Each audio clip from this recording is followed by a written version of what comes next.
നമസ്കാരം, ഞാൻ മനോജ് നെടിയാക്കൽ. ഇന്നത്തെ റബ്ബർ വാർത്തയിലേക്ക് എല്ലാവർക്കും സ്വാഗതം. റബ്ബർ കർഷകരെ സംബന്ധിച്ചിടത്തോളം വളരെയേറെ സന്തോഷം നിറഞ്ഞൊരു വാർത്തയാണ് ഇന്ന് ഞാൻ ഈ വീഡിയോയിലൂടെ പറയുന്നത്.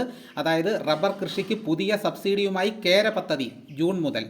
റബ്ബർ കൃഷി വ്യാപനത്തിന് പുതിയ കേര പദ്ധതി, അതായത് Kerala climate resilient agri value modernisation ജൂണിൽ ആരംഭിക്കും. 6 ജില്ലകളിലെ കർഷകർക്ക് റബ്ബർ കൃഷിക്ക് ഹെക്ടർ ഒന്നിന് 75,000 രൂപയാണ് സബ്സിഡി ലഭിക്കുന്ന പദ്ധതിയാണിത്. പ്ലാന്റേഷൻ ഡയറക്ടറേറ്റിൻ്റെ കീഴിൽ വരുന്ന പദ്ധതിക്ക് ലോകബാങ്ക് 1700 കോടിയിലധികം രൂപയാണ് അനുവദിച്ചിരിക്കുന്നത്. റബ്ബർ കൂടാതെ കാപ്പി, ഏലം കൃഷികൾക്ക് പ്രോത്സാഹനം ലഭിക്കും. റബ്ബർ ബോർഡ് മുഖേനയാണ് റബ്ബർ കൃഷി വ്യാപിപ്പിക്കുക. റബ്ബർ ബോർഡും സംസ്ഥാന സർക്കാരും തമ്മിലുള്ള ധാരണാപത്രം താമസിയാതെ ഒപ്പുവയ്ക്കും. കാലാവസ്ഥാ വ്യതിയാനത്തെ പ്രതിരോധിക്കാൻ ശേഷിയുള്ള റബ്ബർ തൈകൾ വെച്ച് പിടിപ്പിക്കാനാണ് പദ്ധതി.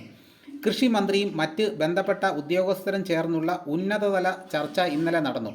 റബ്ബർ കൃഷിക്ക് റബ്ബർ ബോർഡ് ഇപ്പോൾ നൽകുന്ന സബ്സിഡിയുടെ ഇരട്ടിയോളം തുകയാണ് കേര പദ്ധതിക്കുള്ളത്. എന്നാൽ 1/2 സബ്സിഡി മാത്രമേ കർഷകർക്ക് ലഭിക്കൂ. തിരുവനന്തപുരം, പത്തനംതിട്ട, കോട്ടയം, കണ്ണൂർ, പാലക്കാട്, മലപ്പുറം ജില്ലകളിലാണ് പദ്ധതി നടപ്പാക്കുക. കേര പദ്ധതിക്ക് ഉയർന്ന സബ്സിഡി തുക ആയതിനാൽ ഇതേ തോതിൽ റബ്ബർ സബ്സിഡിയും വർദ്ധിപ്പിക്കണമെന്ന നിർദ്ദേശം റബ്ബർ ബോർഡ് കേന്ദ്രത്തിന് സമർപ്പിച്ചതായും അറിയുന്നു. ഇതാണ് ഇന്നത്തെ വാർത്തകൾ. എന്തുകൊണ്ടും റബ്ബർ കർഷകരെ സംബന്ധിച്ചിടത്തോളം വളരെ സന്തോഷം തരുന്നൊരു വാർത്തയാണ്. അപ്പോൾ വീഡിയോ പൂർണ്ണമാകുന്നു. ഇതേപോലെയുള്ള വീഡിയോസ് നോട്ടിഫിക്കേഷൻ കിട്ടാൻ ചാനൽ സബ്സ്ക്രൈബ് ചെയ്യാത്തവർ ചാനൽ ഒന്ന് സബ്സ്ക്രൈബ് ചെയ്ത് നോക്കുക. എല്ലാവരും ഒന്ന് ലൈക്ക് ചെയ്ത് സപ്പോർട്ട് ചെയ്യണം. മറ്റ് ഗ്രൂപ്പിലോട്ടൊക്കെ ഒന്ന് ഷെയർ ചെയ്യണം. മറ്റൊരു വീഡിയോയുമായിട്ട് ഉടനെ എത്താം. എല്ലാവർക്കും എൻ്റെ